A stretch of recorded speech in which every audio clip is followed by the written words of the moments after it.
Moses, God's future plan, escapes in a basket. Even though the Egyptians made God's children slaves and worked them too hard, God's children kept growing. This made the Egyptians mad.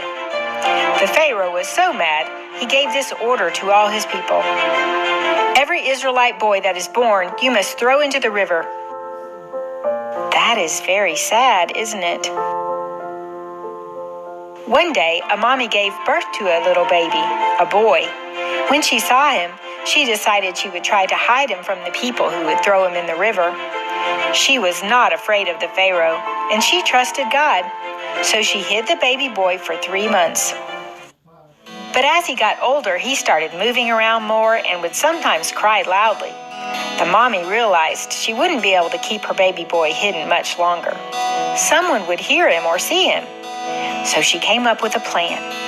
She made a floating basket for him, like a little boat. She put the baby boy in the floating basket and hid the basket in the water on the edge of the river. She told the little baby's older sister, Miriam, hide in the bushes and watch over the basket to see what happens. Then an Egyptian lady came down to wash herself by the river. She was the daughter of Pharaoh. She noticed the basket in the water and sent one of her servants to get it. When she opened the basket, she saw a baby, a little boy, crying. She felt sorry for the crying baby and said, "Aw, this is one of the little Israelite boys that my father said we have to throw in the river. But I'm not going to throw this baby in the river. I'm going to keep him and take care of him." Then the baby's sister ran out from the bushes where she had been watching.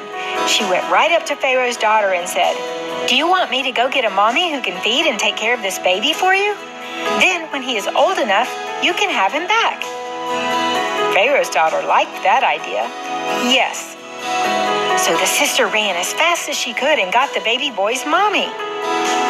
Pharaoh's daughter said to the mommy, "Take this baby and feed him for me, and I will pay you to take care of him." So the mommy took the baby home. When the baby boy grew older, the mommy had to take her boy back to Pharaoh's daughter, and he became her son instead. She named him Moses. Moses' real mommy was sad that she had to give him to Pharaoh's daughter, but she was glad that God had made a way for her baby boy to stay alive. This could seem like a pretty sad story, couldn't it? But God had a plan to save his children from the slavery and too hard work. He was going to take them back home to the land he had promised. No one knew then that God's plan for the future had just escaped in a floating basket. God is like that sometimes. Sometimes things seem hard or bad or sad, but God uses it as part of his bigger master plan to help lots of people. So don't ever be afraid of hard or bad or sad.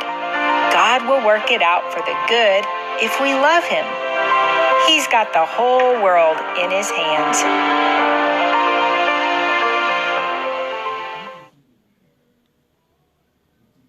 Moses tries to be a hero. Moses was now the son of the Pharaoh's daughter, who was a princess of Egypt. So Moses grew up in her house and was treated very well. Moses was living in a nice, comfy house with plenty of good food to eat and no hard work. But the other children of Israel were slaves. Moses was educated in everything the Egyptians knew and was powerful in his words and in what he did. Even though Moses was treated like a wealthy Egyptian, he knew that he was really one of the children of Israel. When he was about 40 years old, Moses thought to himself, "I really want to go and visit my fellow Israelites. I want to see what their lives are like here in Egypt." Moses did just that. And do you know what he saw? He saw how mean and cruel the Egyptians were to God's people. This upset Moses. He didn't like living like an Egyptian while his people were being treated so terribly.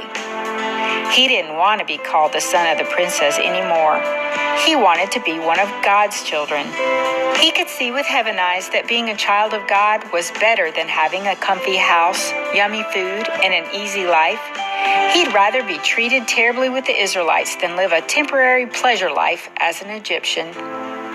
Just then Moses saw an Egyptian man hitting one of the Israelite men, and the man had done nothing wrong. That made Moses very angry. So when he saw no one else was around, he rushed over and killed the Egyptian. The next day Moses went out again, wondering if he could help.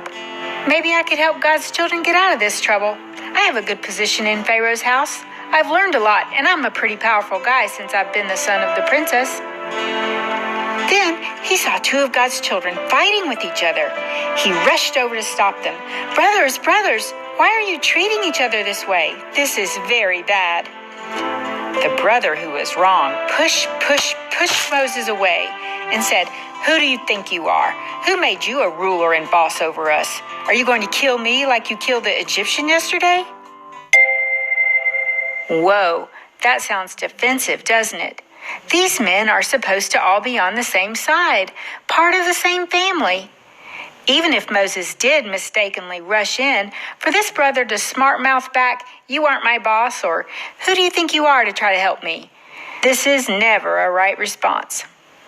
People in God's family should be soft with each other.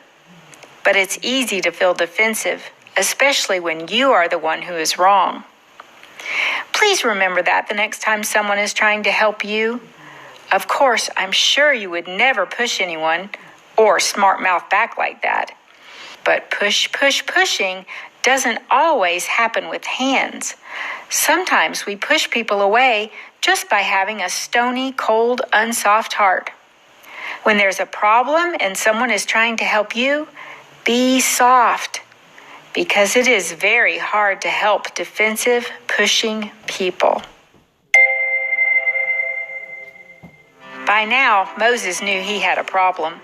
It seemed like he'd rushed in thinking his job was to be a hero and fix things, when he should have been humbly listening and waiting on God. Moses was part of God's future plan to save the people from slavery, but Moses needed to learn to be humble first. Trying to rush in on his own and be a hero wasn't really what God had in mind. And now Moses had another problem, because when the Pharaoh found out about all this, he was so mad that he tried to kill Moses. So Moses ran away from Egypt. Moses must take off his shoes. After Moses ran away from Egypt, he settled down in another land, got married, and had 2 sons. He lived far away from the mean Egyptians and from slavery, but that also meant he was far away from God's special children. During that time, the Pharaoh of Egypt, the one who tried to kill Moses, died. But the Israelites were still in slavery, and they groaned because of the hard slave work. Daddies always hear when their children cry out and are hurt and need help, right? And God, being the best daddy of all, heard his children, and it was time to help them. He remembered his covenant with Abraham, Isaac, and Jacob. He saw the children of Israel, and he understood.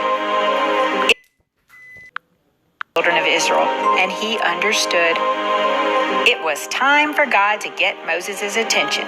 He needed Moses. God was going to send Moses back to Egypt.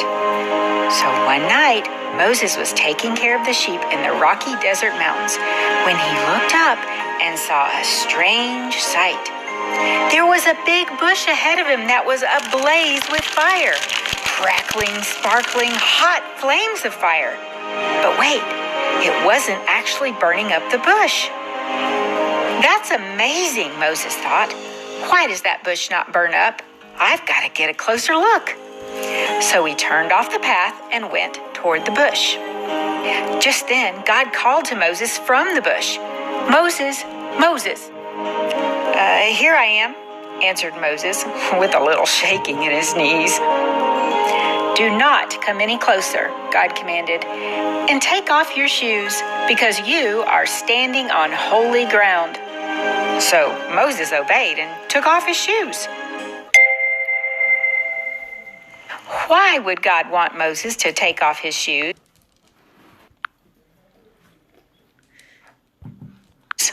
Let's think about it. When you wear shoes, it's easy to just tromp on things without thinking about what you're stepping on, isn't it?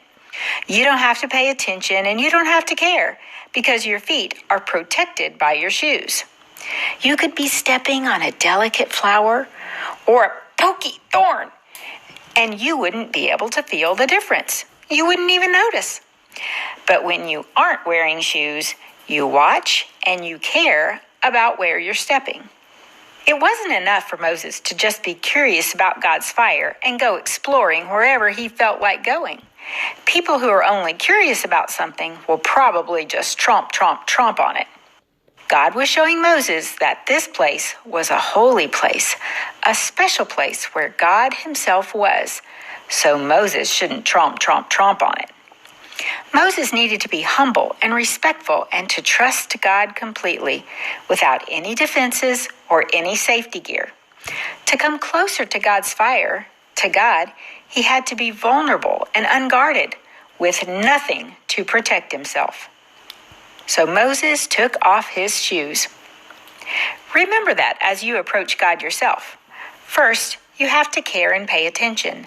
Then, you have to be willing to come to God with no protection, no defenses, no safety gear, no safety first, just complete trust. Take off your shoes. As Moses looked into the bright, crackling flames, God explained to Moses, I am the God of your father, the God of Abraham, the God of Isaac, and the God of Jacob. Moses was terrified to be looking at God. He hid his face. I have seen how my people are being hurt, God continued. I have heard their cries, and I know why they are sad. So I have come down from heaven to bring them out of Egypt and into a land so wonderful that it flows with milk and honey. That sounds yummy, doesn't it? Finally, God gave Moses the big news. Now go, Moses. I have chosen you. I am sending you to get my people out of Egypt. Moses swallowed hard. Go back to Egypt and lead God's children out? Me? How's that gonna work? He wondered.